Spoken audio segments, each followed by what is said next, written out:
welcome to the morning show. Uh, obviously, last year has been sort of topsy-turvy world for mobile devices, primarily because of large shortage of chips, etc., and all that stuff. How did the market behave for you? What were the challenges, and what were the various phases that you had to go through last year? Last 2 years, ever since pandemic started, I think have been the toughest time that I've seen in my professional journey. This is also the time, especially last year, when we faced our worst supply chain fears. If you look at the electronic supply chain, it is truly a global supply chain right now across the world, right? Because a lot more raw material comes from different countries, and COVID peaked different ways at different point of time. Supply chain got completely disrupted, and the biggest one was the chipset. There was a huge shortage, so we had to figure out a way to handle this. We have like more than 15,000 retail partners with us right now. So how do we keep them motivated? But happy to share that despite all these changes, despite all these challenges, the team came together and we were yet number one brand in the country. Now we've been the largest smartphone brand for about 4.5 years, 4.5 years, and the largest smart TV brand for about 3 years. And not just this was also the year when we also made a significant progress in our more higher end, mid premium and premium segment. In the Q4, your market share fall has been pretty sharp. Is the competition toughening up, or what is the reality on the ground? This is not because anything significant changed on the competition side. It is only because of the supply constraint that I spoke about. One thing, two or three things that I would say. One is, like, if you look at the competition, it's not as if the competition was not fierce earlier and it is now fierce now. However, it is also true that last few months have been very traumatic when it comes to chipset supply and when it comes to other supply chain issues that I spoke about earlier. And the way I would want to think about this is not like a 1 quarter game, and this is not like 2 quarter game. It is basically a long haul. So of course, when we look from a long-term horizon, if there are 1 or 2 quarters when our market share might go down because of such supply problems or any other issues, I think it is fine, as long as from a long-term perspective, we're moving in the right trajectory. And that trajectory seems to be going well. Also, one thing that, at least from our side, right, which will possibly help, is the fact that now not only all our phones, all our TVs are made in India, but a large number of tier 1 components we are locally manufacturing in India. And we have a much more robust supply chain as compared to what we used to have 2 years ago. So that will also hopefully help us. So once chipset supply improves over the next 3 to 6 months, our overall numbers and market share should go back to what, ideally, hopefully it will go back to where it used to be. One advantage that you have with Foxconn is that they also have a PLI, which BYD and the others do not have. So does that give you an option of looking at exports? Yes and no. When it comes to export, of course, we would want to play a small role with respect to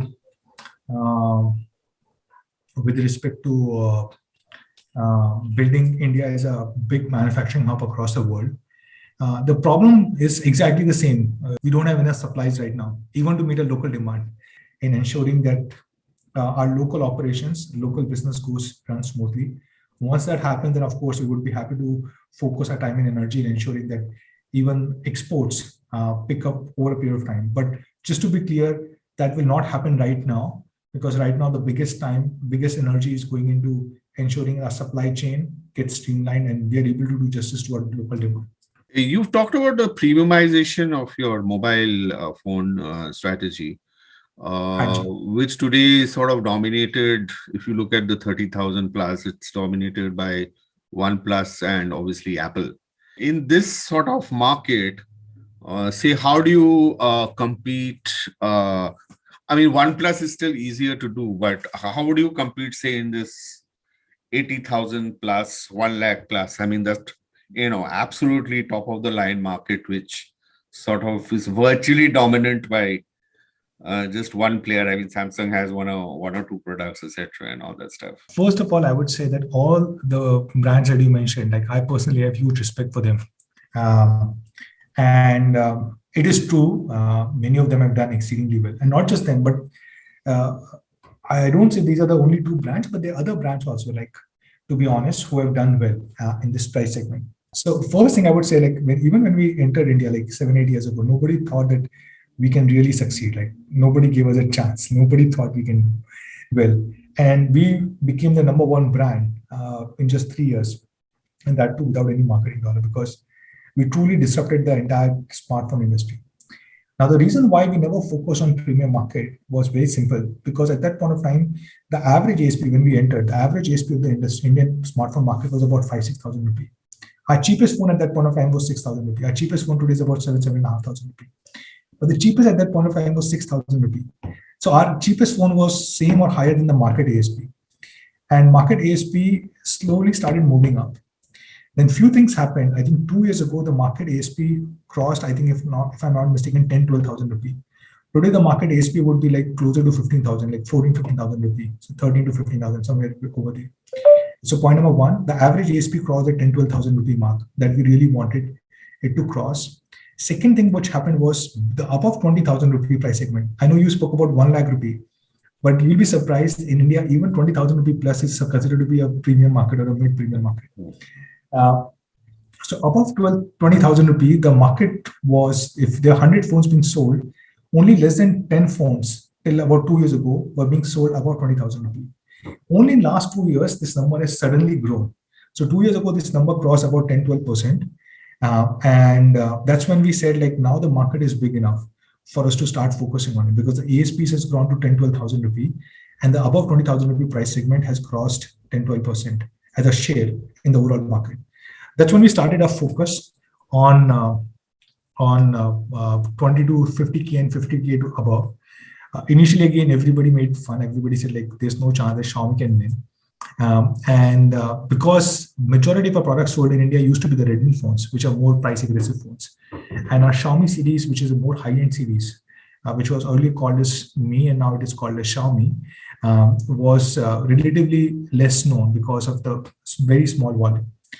Then we started launching multiple devices. And as I said, that segment, which is like 20 to 50K for us, if you look at industry report, we were probably the fastest growing brand, and we grew like almost 7-8x, of course, from a small base. And then we reached a peak of 14-15% market share. But last year, consistently, we were above 10% market share. So from like 2-3% market share, we already jumped to like 14-15% market share. So we already grew like 4, 5, 6x, right? From a market share perspective also. Absolute volume 6-7x, even market share was like 4-5x growth. And of course, I believe this is just like the starting point. I think we can do a lot more. We haven't done justice. So the way that we are approaching this is like we have two different brands, Xiaomi and Redmi. Xiaomi is basically a more premium brand, which tries to bring the latest and the best technology available in the market, along with like a very, very nice both software and hardware experience. And Redmi is the one which basically takes this technology and makes it for the masses at a much more aggressive price point. And all these devices, while of course, because we were just starting our journey in these price segments, our volume is low, but the growth is enormous, right? And each of these price segments, we are now like 10-15% market share. Thanks a lot. Wonderful talking to you. If you like this video, share it and subscribe to Business Standard. For more news, views and insights, log on to www.business-standard.com. Do also follow us on YouTube, Twitter, Facebook, Instagram, Telegram and LinkedIn.